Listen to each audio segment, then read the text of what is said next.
C'est une affaire qui inquiète tous les décideurs.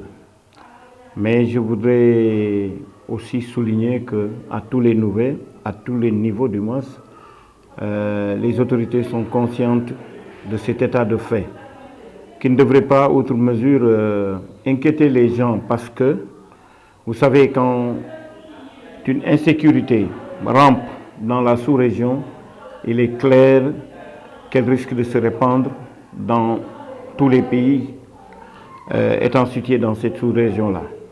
L'un dans l'autre, au Sénégal, on touche du bois, on a fait énormément de choses sur le plan sécuritaire et nous avons une main-d'œuvre très qualifiée au niveau des forces de défense et de sécurité et les gens s'attellent à endiguer ce fléau avec une modicité de moyens.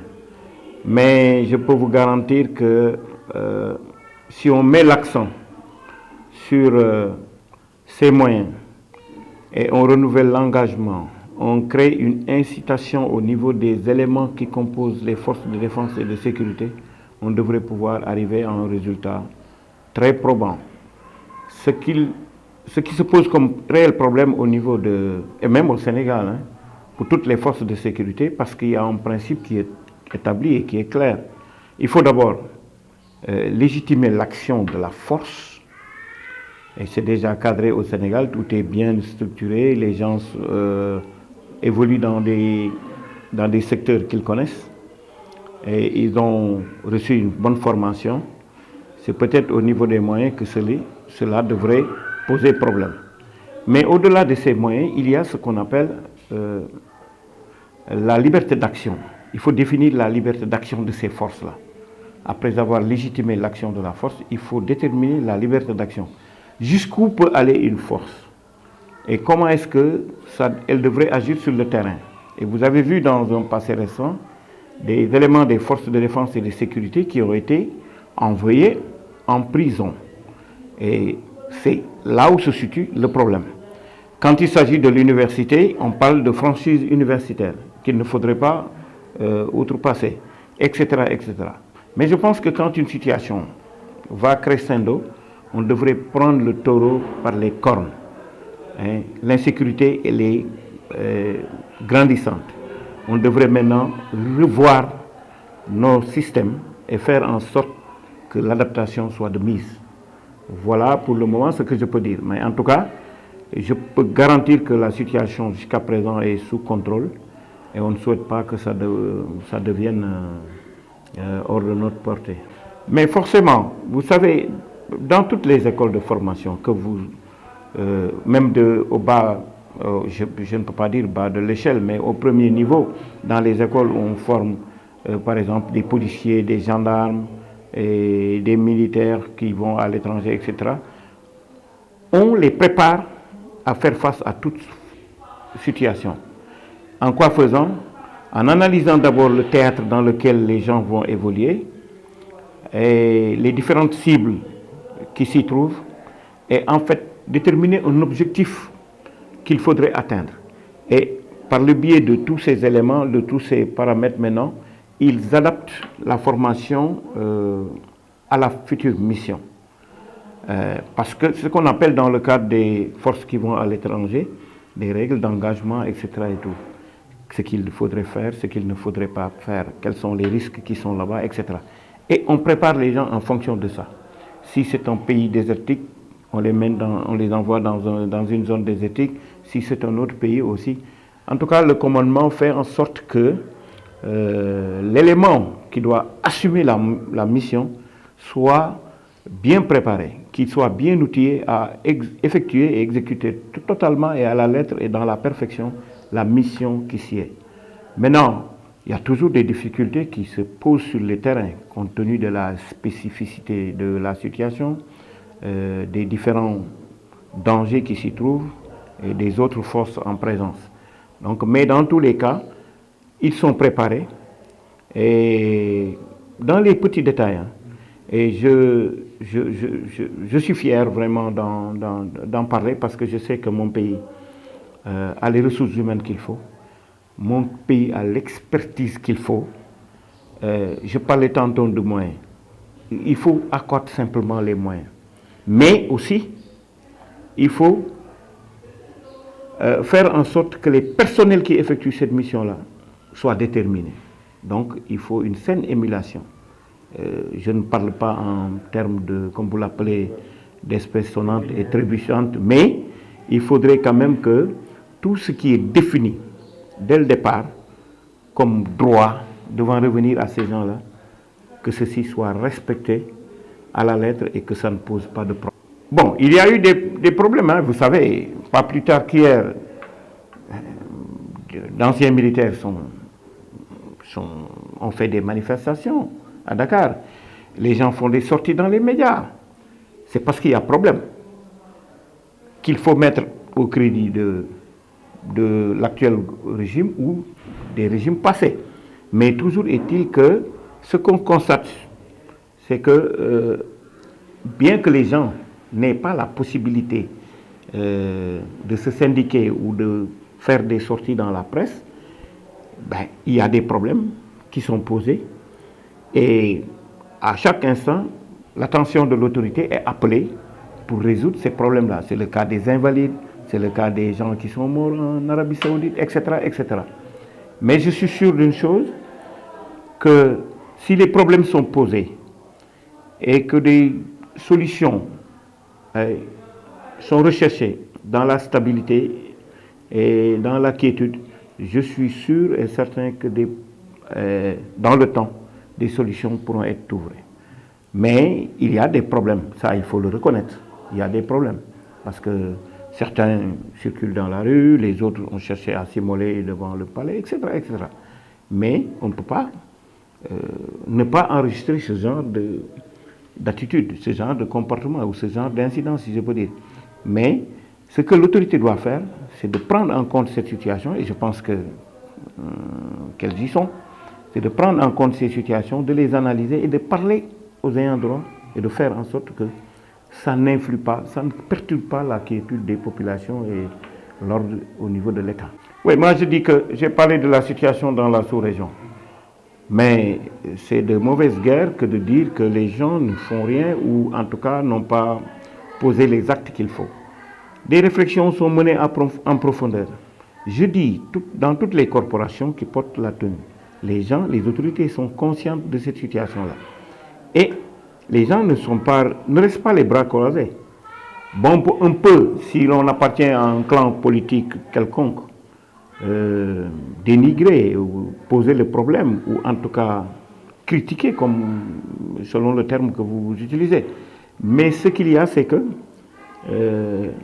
si on se ramène au niveau des maisons, les pères de maison ont des problèmes à l'intérieur de la maison qui ne parviennent même pas à solutionner. Donc rapporté au niveau de l'État, c'est réel. Et ça veut dire que nous sommes pays sous-développés. Et nous avons un problème de moyens. Quel que soit l'effort qui est fait par les autorités, s'il s'agit de monter en puissance ou de faire autre chose, de doter des forces de moyens conséquents, il y aura toujours ces problèmes.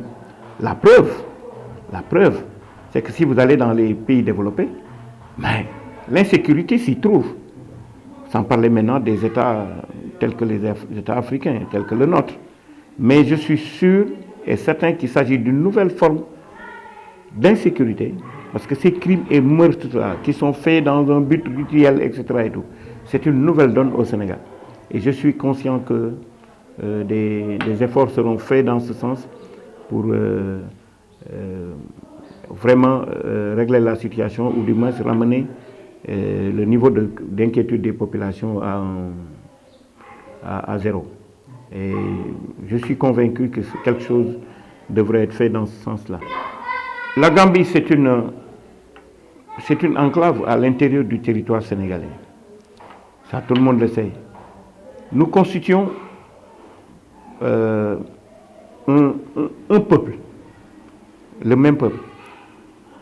Vous savez, avec la colonisation, avec tout ce qui a été fait, c'est ce qui a amené que la Gambie soit un territoire étranger, un État organisé et tout. Mais ce qui se passe en Gambie intéresse au premier chef le Sénégal. Donc, si, de par des voies démocratiques, etc. et tout, on remet en question, antidémocratique, j'allais dire, on remet en question la stabilité de ce pays, tout Sénégalais devrait comprendre que cette instabilité-là allait se répercuter au Sénégal. En parlant de légitimation de l'action de la force, le Sénégal a eu à intervenir au sein dans le cadre de la CEDEAO. Donc, c'est quelque chose de légitime. Les textes ont prévu et le Sénégal s'est entouré de toutes les garanties pour pouvoir faire cette opération parallèlement avec d'autres pays et ça avait. Pourtant, le Sénégal pouvait à lui seul, et je pèse bien mes mots, et je l'avais dit tantôt, récemment, à lui seul, mener cette opération et réinstaurer l'ordre en Gambie et faire respecter la décision du peuple. Mais, dans le but de légitimer l'action de la force sénégalaise, le Sénégal, le gouvernement sénégalais, ça il faut le saluer, a eu à utiliser le canal de la CEDEAO et pour intervenir en Gambie. Et je pense bien que l'ordre est respecté maintenant, le calme est revenu. Maintenant, les autres problèmes, ça se règle entre États et entre gouvernements. Pourtant, le Sénégal pouvait à lui seul, et je pèse bien mes mots, et je l'avais dit tantôt, récemment, à lui seul, mener cette opération et réinstaurer l'ordre en Gambie et faire respecter la décision du peuple. Mais, dans le but de légitimer l'action de la force sénégalaise, le Sénégal, le gouvernement sénégalais, ça il faut le saluer, a eu à utiliser le canal de la CEDEAO et pour intervenir en Gambie. Et je pense bien que l'ordre est respecté maintenant, le calme est revenu. Maintenant, les autres problèmes, ça se règle entre États et entre gouvernements. Vous savez, je parlais tantôt de nos ressources humaines et de l'expertise sénégalaise. Mais ça, c'est dans le cadre de la coopération seulement.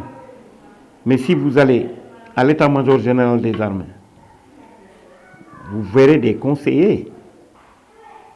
Non pas parce que les gens n'ont pas l'expertise qu'il faut, mais c'est tout simplement, c'est dans ce cadre de la coopération. Vous pouvez être, je donne un exemple, vous pouvez être un ministre, médecin, ou bien, je ne sais pas, ministre... professeurs d'université, etc. Mais vous aurez besoin de conseillers à côté de vous, des gens qui, sur le plan peut-être qualification, sont moins outillés que vous, mais ils sont là pour vous guider. Parce que la nature humaine est faite, est ainsi faite. Il faut, le chef doit être entouré, conseiller ceci, conseiller cela, etc., qui leur donne leur avis technique. Et à lui de prendre la décision. Et moi, je pense que je n'y trouve aucun inconvénient. C'est tout à fait normal. C'est tout à fait normal pour la bonne et simple raison que, vous savez, si vous allez dans le cadre de l'ONU, tout se fait correctement. Et c'est parce qu'il y a un conglomérat de nations, de représentants de pays étrangers, et chacun vient avec son expertise. C'est une bonne chose. S'il y a des experts français qui viennent, c'est parce que du côté équipement, certainement, dans le cadre de cette coopération, ils sont dotés de moyens qui n'existent pas au Sénégal et qui permettraient aux enquêteurs de trouver des solutions.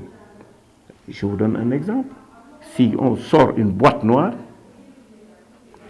qu'il va falloir analyser, est-ce que le Sénégal a les moyens qu'il faut pour le faire? Non. Il faudrait l'amener ailleurs.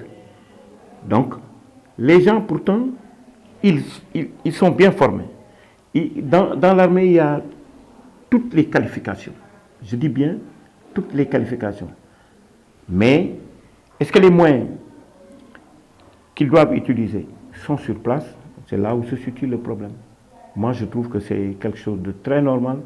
Et bien sûr, sur le plan politique, les gens vont toujours décrier ceci ou cela. Mais consciencieusement, en militaire, je me dis que c'est quelque chose d'acceptable. Je voudrais spécialement lancer un message à l'endroit des autorités, mais à l'endroit aussi de mes frères d'armes, les anciens militaires, et principalement les invalides. L'appel que je veux lancer aux autorités, c'est de leur demander de prendre en compte vraiment cette affaire d'invalide. Parce qu'il n'y a rien de plus honorable que de servir son pays et d'aller au front et de faire en sorte que l'étendard Sénégal soit toujours maintenu, hissé très haut. Si dans le cadre de votre action, de votre mission, il vous arrive des bobos, vous perdez une jambe ou en tout cas vous avez une affection quelconque, la nation entière vous doit une éternelle reconnaissance. Au-delà de ça, je sais que l'armée a en place un dispositif tout à fait correct pour prendre en compte, avec le Haut Comité des Affaires sociales, pour prendre en compte les situations des invalides, etc. Et ceux qui doivent être envoyés à la retraite, tout est bien planifié et fait. Mais il faudrait revoir les textes, les adapter. Comme ils ont fait en recrutant les filles, l'adaptation des textes, la réadaptation des textes, la définition des filières, etc. et tout, il faudrait faire ça pour les invalides. Et ne pas permettre, ne pas pousser ces gens-là à descendre dans la rue. Ils ont sorti des textes qu'il va falloir respecter. Perdre une jambe et se retrouver hors de l'armée, perdre tout avantage ou toute possibilité d'être recruté ailleurs, perdre son épouse et rester dans l'anonymat, c'est pas bien. Donc les autorités doivent prendre en compte cette affaire-là et revoir le cas des invalides. La première mesure, la plus directe, c'est de supprimer directement ces carnets de pharmacie et de les mettre dans la pension, comme ça, pour éviter tout dérapage ou bien tout détournement, etc. Maintenant, à mes frères d'armes, aux invalides, je leur demande bien sûr de garder leur honneur et de maintenir le cap et de savoir qu'ils n'ont jamais perdu cet honneur et qu'ils ne le perdront jamais. Et faire en sorte qu'ils posent les problèmes à temps et de rester toujours